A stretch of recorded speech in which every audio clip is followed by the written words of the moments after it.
राम राम और मेरी तरफ से आपको नमस्ते। पिछले कुछ एपिसोड्स में मैंने आपको मंत्रों के कुछ तत्वों के बारे में बताया, ठीक है। अब मैं आपको मंत्रों की कुछ और बातें इस एपिसोड में बताने जाऊंगा। मेरे एपिसोड्स को आप शुरू से लेकर आखिरी तक देखेंगे तो आपको बहुत सारी बातें समझ में आएंगी, क्योंकि मैं इम्प्रॉम्प्टो बोलता हूँ, है ना। ऐसा होता है कि बीच में या कभी एंड की तरफ मैं कोई बहुत इम्पॉर्टेंट और कोई बहुत ही गूढ़ तत्व, कोई बहुत ही गूढ़ बात बोल जाता हूँ, और अगर आप वीडियो बीच में छोड़ देंगे तो शायद आप वो मिस कर जाएंगे। अब मंत्र क्या है ये तो मैंने आपको बताया था। अब मंत्र जगत में कैसे हैं और आपके साथ कैसे हैं, इस पे हम बात करेंगे। देखिए, जब हम कोई साउंड क्रिएट करते हैं स्पेस में तो वो चारों तरफ फैलता है, मैंने आपको पहले भी बताया था। जब हम मुंह से कोई साउंड क्रिएट कर रहे हैं तो वो बाहर भी जाएगा और वो अंदर भी जाएगा। जब वो बाहर जाएगा तो वो भाषा का रूप लेगा, और जब वो अंदर जाएगा तो वो मंत्र का रूप लेगा। तो मननात् त्रयते इति मंत्रः, जो मन का त्रयण करे उसे मंत्र कहा जाता है, ठीक है। अब देखिए, मंत्र में क्या है, मंत्र, मन का त्रयण करने वाला। मन को अक्षेश कहा जाता है। आप जरा तोड़िए अक्ष और ईश। अक्ष इंद्रियों को कहा जाता है, तो मन इंद्रियों के ईश हैं। जैसे गणेश जो गणों के ईश हैं वो गणेश हैं, वैसे जो अक्षों के ईश हैं वो अक्षेश हैं। तो मन को अक्षेश कहा जाता है, अक्ष इंद्रियों को कहा जाता है। तो मन इंद्रियों के माध्यम से ही इस जगत को भक्षण, इस जगत का भक्षण करती है। मन इंद्रियों के माध्यम से ही इस जगत को एक्सपीरियंस करती है, ठीक है। तो इंद्रियां क्या हुई, अक्ष। अब जब इंद्रियां उत्पन्न हो गई और जीवात्मा किस चीज़ से, अग्नि तत्व है जीवात्मा, अग्नि से उत्पन्न हुए हैं। हमारे पेट में भी जठार अग्नि होती है। तो र मतलब अग्नि। तो अक्ष में जब हम र का समावेश करेंगे तो वो अक्षर बनेगा। तो इंद्रियां अक्षरों के माध्यम से इस प्रकृति का भोग करती हैं, और मन इंद्रियों के माध्यम से इस प्रकृति को एक्सपीरियंस करता है। मतलब इंद्रियां मन से ही उत्पन्न हुई हैं और मन ही इंद्रियों से भोग करता है इस सृष्टि को। अब जो मंत्र बनते हैं, जो मन का त्रयण करते हैं, वो अक्षर हैं। देखिए, अक्ष इंद्रियों को कहते हैं, र अग्नि तत्व है। उस अग्नि तत्व के प्रज्वलित होने पर जीव की जो अवस्था है, जो शब्द, जो ध्वनियाँ बाहर निकलती हैं, वो अक्षरों के रूप में निकलती हैं, और वो अक्षर जो हैं उसी से मंत्र बनते हैं। तो जो भी ध्वनियाँ इस प्रकृति में फैल रही हैं वो सब मंत्र हैं। वो भाषा के रूप में भी मंत्र है, और वो जब अंतर्मुखी होता है, मतलब जब वो अंदर जाता है, तो वो मन का त्रयण करते हैं। मननात् त्रयते इति मंत्रः। देखिए कितना इंटरेस्टिंग है, मंत्र, मन का त्रयण करने वाला मंत्र है। मंत्र किससे बनता है, अक्षरों से। अक्ष मतलब इंद्रियां, और उन्हीं इंद्रियों से मन जो है वो चीज़ों का भोग करता है, जो कि अक्षेश है, ठीक है। शारंग ददाति इति शारदा, जो श अक्षर है, जो श वर्ण है, वो आनंद का वर्ण है, कल्याण का वर्ण है। अब उसका विस्तार, तो उसका जो विस्तार है अग्नि तत्व को साथ में लेकर, र मतलब अग्नि तत्व, उसको साथ में लेकर जो उसका विस्तार है, शार मतलब वायु, और वायु से क्या उत्पन्न हुआ, स्वर। तो शारदा किसकी देवी हुई, स्वर की। तो वायु अक्षर, जब अग्नि प्रज्वलित हुई अक्ष में तो उसका विस्तार हुआ। तो वायु तत्व से उसका उच्चार हुआ, उसका व्यापार हुआ, उस वायु तत्व से वो फैला, ठीक है। वो नाद आगे गया, वो नाद चारों तरफ फैला, वो नाद अंदर गया, वो अंदर रोटेट किया। बहुत सारे तरीके हैं। अब क्योंकि अक्षरों से मंत्र बन रहा है, अक्ष इंद्रियों की, र अग्नि तत्व से भोग लेने की क्षमता, और उसी में मोक्ष की क्षमता होती है। तो जो अक्षरों से मंत्र बन रहे हैं, मंत्र कैसे हो सकते हैं, मंत्र पंचाक्षरी हो सकते हैं। देखिए अक्षर आ गया, मंत्र पंचाक्षरी हो सकते हैं, मंत्र षोडशाक्षरी हो सकते हैं, मंत्र जो होते हैं वो पंचदशी हो सकते हैं। बेसिकली कितने वर्ण है उसमें, कितने अक्षर हैं उसमें। पंचाक्षरी मतलब 5 अक्षर हैं, ठीक है। षोडशाक्षरी मतलब 16 अक्षर। पंचदशी मतलब 15, है ना। अब मंत्रों के बहुत सारे कैटेगरीज हैं। स्त्रीलिंग मंत्र हैं, पुल्लिंग मंत्र हैं, नपुंसकलिंग मंत्र है, तो आपको किस से कैसे, जैसे नमः से क्या बनेगा, हुंग से क्या बनेगा, फट से क्या बनेगा, स्वाहा। स्वाहा स्त्रीलिंग मंत्र है,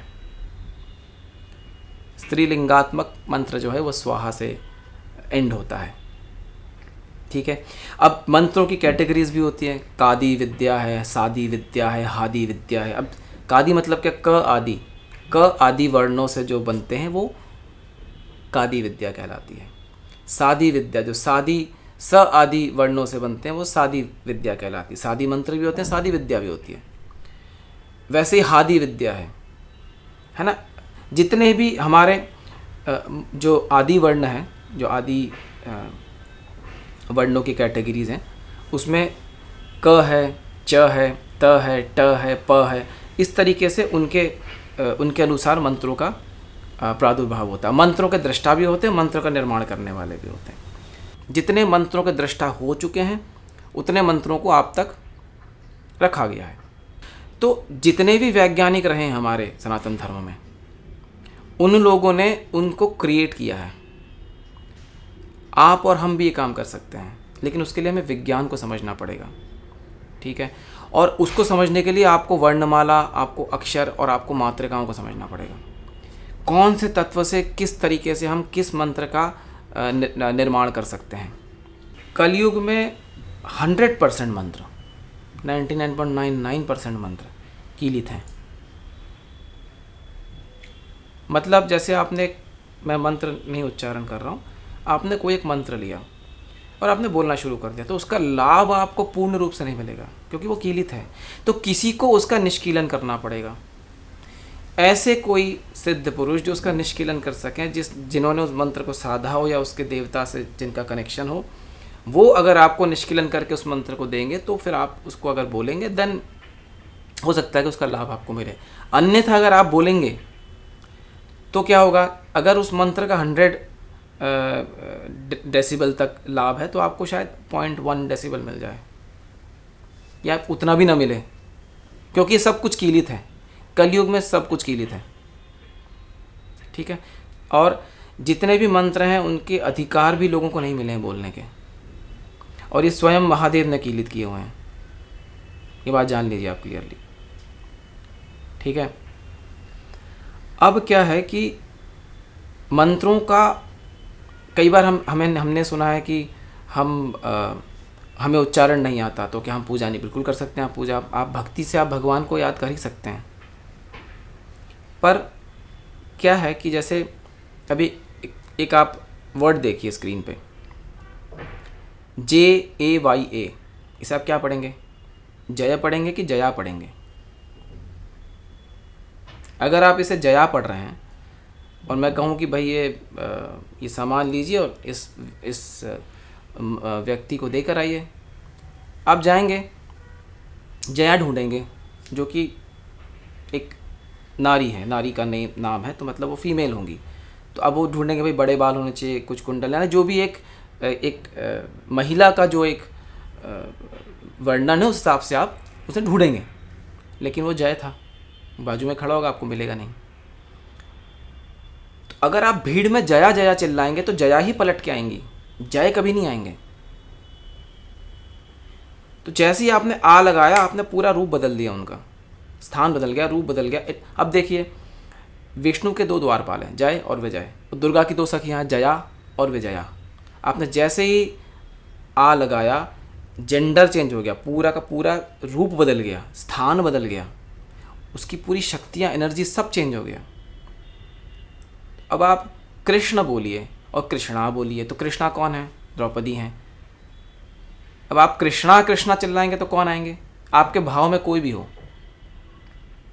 आप नाम ही ठीक नहीं ले रहे हैं, तो क्या वो आएंगे? आप जरा सोच के देखिए। अभी कई बार तो कृष्णा भी नहीं बोलते, ना बोलते कृष्णा, अभी पता नहीं कृष्णा कौन है।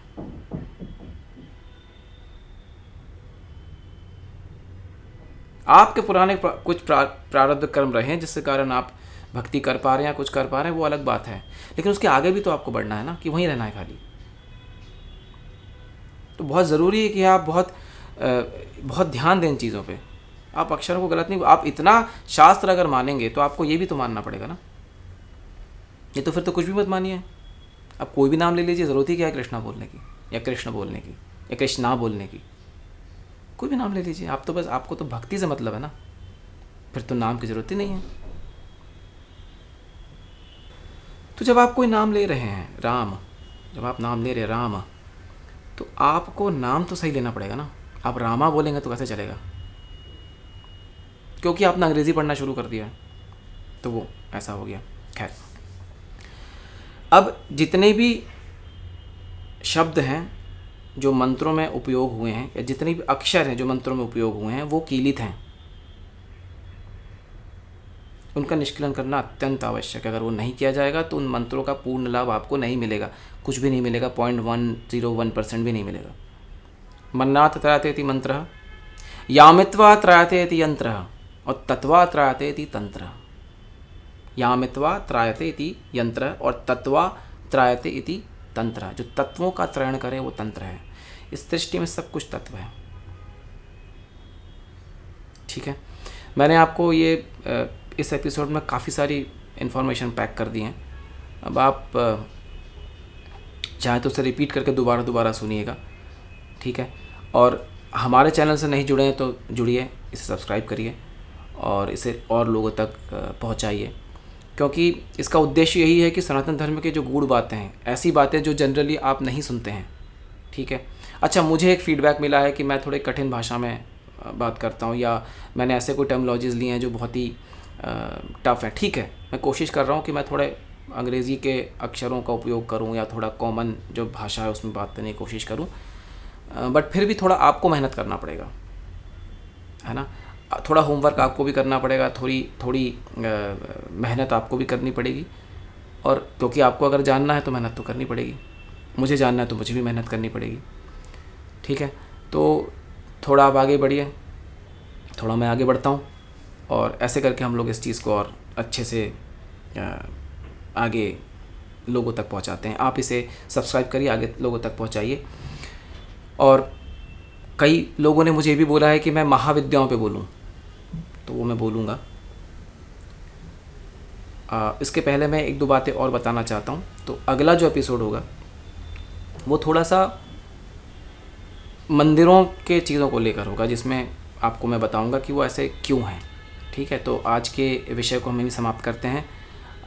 मंत्रों के बारे में और सारी बातें हैं जो मैं समय समय पे बताता रहूँगा, और आपसे आज्ञा लेना चाहता हूँ। राम राम, नमस्ते।